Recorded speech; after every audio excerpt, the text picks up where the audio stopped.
Pemerintah Belanda belum lama ini memberikan bantuan perangkap sampah kepada pemerintah Provinsi Maluku, dalam hal ini Dinas Lingkungan Hidup Provinsi Maluku. Bantuan ini diharapkan mampu mengatasi persoalan sampah yang sudah sangat mencemari Teluk Ambon dan sekitarnya. Saat ini bantuan pemerintah Belanda berupa perangkap sampah, sementara dilakukan pengerjaan pemasangan pada 3 kali yang terdapat di Kota Ambon. Kepala Dinas Lingkungan Hidup Provinsi Maluku, Roy Syauta, menjelaskan bantuan perangkap sampah sebagai upaya untuk dapat menjaga daerah pesisir dari luapan sampah masyarakat yang dibuang ke kali dan menyebabkan Teluk Ambon tercemar. Syauta menambahkan bantuan perangkap sampah dari pemerintah Belanda sangat membantu mencegah masuknya sampah yang dibuang ke kali menuju Teluk Ambon. Diakui pemerintah mengalami kesulitan untuk dapat menanggulangi sampah yang begitu banyak di setiap musim hujan. Jadi litter trap ini kan perangkap sampah.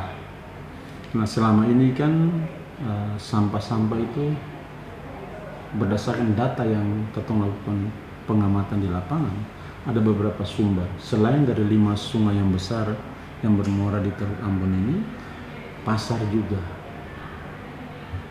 merupakan penyumbang sampah terbanyak. Jadi pasar ikan dan sekitar itu kita melakukan pengamatan dari waktu ke waktu, itu selalu sampah itu langsung masuk ke teluk dan muara-muara sungai itu. Nah, oleh karena itu lewat kegiatan ini kami berharap salah satu persoalan penanganan sampah di Teluk Ambon itu bisa terpecahkan.